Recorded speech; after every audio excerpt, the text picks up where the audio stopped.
നിമിഷപ്രിയയും യമനും വീണ്ടും വാർത്തകളിൽ നിറയുമ്പോൾ ശിക്ഷാവിധി നടപ്പിലാക്കുന്ന യമനിലെ രീതികളും ചർച്ച ചെയ്യപ്പെടുകയാണ്. ലോകത്ത് ഏറ്റവും കൂടുതൽ വധശിക്ഷ നടപ്പാക്കുന്ന രാജ്യം എന്ന കുപ്രസിദ്ധിക്കുടമയാണ് യമൻ. വധശിക്ഷ അവിടെ നിയമപരവുമാണ്. പൊതുസ്ഥലങ്ങളിൽ ഉൾപ്പെടെ വധശിക്ഷ നടപ്പാക്കാറുണ്ട്. കൊടും ക്രൂരമായ കല്ലെറിഞ്ഞു കൊല്ലൽ പോലുള്ള വധശിക്ഷ നടപ്പാക്കാനും യമനിൽ നിയമം അനുവദിക്കുന്നുണ്ട്. എന്നാൽ അത്തരമൊരു ശിക്ഷ അടുത്ത കാലത്തെങ്ങും നടത്തിയതായി റിപ്പോർട്ടുകളൊന്നുമില്ല. ഗൾഫ് രാജ്യങ്ങൾ ഉൾപ്പെടെയുള്ള ചിലയിടങ്ങളിൽ തലവെട്ടിയും ശിക്ഷ നടപ്പാക്കാറുണ്ട് എന്ന് നമ്മളൊക്കെ കേട്ടിട്ടുണ്ട്. ഇപ്പോൾ യമനിൽ നിലനിൽക്കുന്ന വധശിക്ഷാ രീതിയെക്കുറിച്ച് പറയുകയാണെങ്കിൽ വെടിവെച്ച് കൊല്ലുകയാണ്. അതിനെ പ്രത്യേക സ്ഥലങ്ങളുണ്ട്. അവിടെ വെച്ച് മാത്രമേ ശിക്ഷ നടപ്പാക്കൂ. അപൂർവമായാണ് പൊതുസ്ഥലത്ത് വെച്ച് ശിക്ഷ നടപ്പാക്കുന്നത്. വധശിക്ഷ നടപ്പാക്കുന്ന സ്ഥലത്തേക്ക് കണ്ണുകൾ മൂടിക്കെട്ടി പ്രതിയെ എത്തിക്കും. അവിടെ തറയിൽ ഒരു പുതപ്പോ കാർപ്പറ്റോ വിരിച്ചിട്ടുണ്ടാവും. പ്രതിയുടെ കൈവിലങ്ങുകൾ അഴിച്ചു മാറ്റിയ ശേഷം മുഖം കീഴേക്കാക്കി കമിഴ്ന്നു കിടക്കാൻ ആവശ്യപ്പെടും. പ്രതി ആ നിർദ്ദേശം അനുസരിച്ച് അല്പം കഴിയുന്നതോടെ തന്നെ ആരാച്ചാർ ശിക്ഷ നടപ്പാക്കും. പ്രതിയുടെ മുതുകിൽ ഹൃദയത്തിന്റെ ഭാഗത്തേക്കാണ് വെടിയുണ്ട പായിക്കുക. ഓട്ടോമാറ്റിക് റൈഫിൾ കൊണ്ട് ഒന്നിലധികം തവണ വെടിവെക്കും. വെടിയുണ്ടകളേറ്റ് ഹൃദയവും സുഷുമ്നയും ശ്വാസകോശവും തകർന്ന് ലവലേശം വേദന പോലും അറിയാതെ പ്രതി ഈ ലോകത്തോട് വിട പറഞ്ഞിട്ടുണ്ടാവും. പ്രതിയുടെ ഹൃദയം ഏത് ഭാഗത്താണ് എന്ന് ആരാച്ചാർക്ക് ഡോക്ടർ കൃത്യമായി കാണിച്ചു കൊടുത്തിരിക്കും. അണുവിട തെറ്റാതെ അവിടെ തന്നെയായിരിക്കും ആരാച്ചാർ വെടിവെക്കുക. മരണം ഉറപ്പാക്കിയ ശേഷം ശരീരം സംസ്കാരത്തിനായി വിട്ടു നൽകും. കൊടും കുറ്റവാളികൾക്ക് വധശിക്ഷ നടപ്പാക്കുന്നതിന് മുൻപ് ചാട്ടവാർ അടി നൽകുന്ന പതിവുമുണ്ട്. കൊലപാതകം, ബലാത്സംഗം തുടങ്ങിയ കുറ്റങ്ങൾക്കാണ് യമനിൽ സാധാരണ വധശിക്ഷ നടപ്പാക്കുന്നത്. അതിനൊപ്പം വ്യഭിചാരം, മതനിന്ദ, മയക്കുമരുന്ന് കടത്തൽ, കൊള്ള, മരണത്തിലേക്ക് നയിക്കുന്ന സ്വത്ത് നശിപ്പിക്കൽ, രാജ്യദ്രോഹം, കള്ളസാക്ഷി പറയുക, ഇതിനും വധശിക്ഷ നൽകാറുണ്ട്.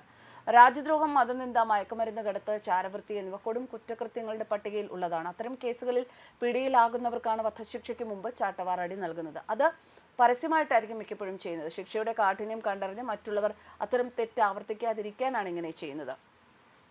നാളുകൾ നീണ്ട വിചാരണയ്ക്ക് ശേഷമാണ് ഈ ശിക്ഷ നടപ്പാക്കുന്നത്. ഈ സമയം അപ്പീൽ കൊടുക്കാനും കൊലപാതകമാണെങ്കിൽ ബ്ലഡ് മണി നൽകി കേസ് ഒത്തുതീർപ്പാക്കാനും അവസരമുണ്ടാകും. ഒടുവിൽ യമൻ ഭരണാധികാരി ദയാ ഹർജി തള്ളുന്നതോടെ വധശിക്ഷ നടപ്പാക്കാനുള്ള തീയതി കുറിക്കും.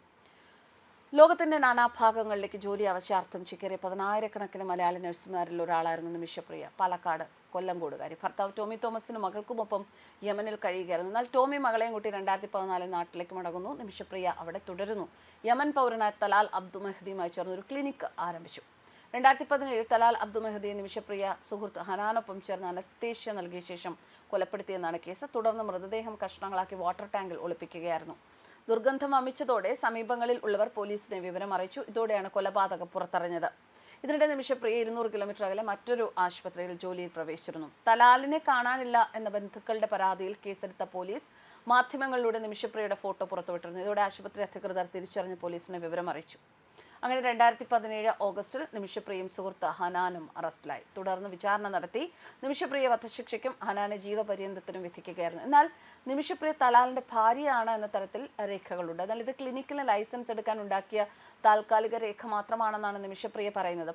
ഭാര്യയും കുഞ്ഞുമുള്ള ആളാണ് തലാലെന്നും ഇയാൾ തന്നെ ഉപദ്രവിക്കാറുണ്ടായിരുന്നതായും നിമിഷപ്രിയ കോടതിയിൽ പറഞ്ഞിരുന്നു. കൂടാതെ ഇയാൾ ലഹരി മരുന്നിന് അടിമയുമായിരുന്നു.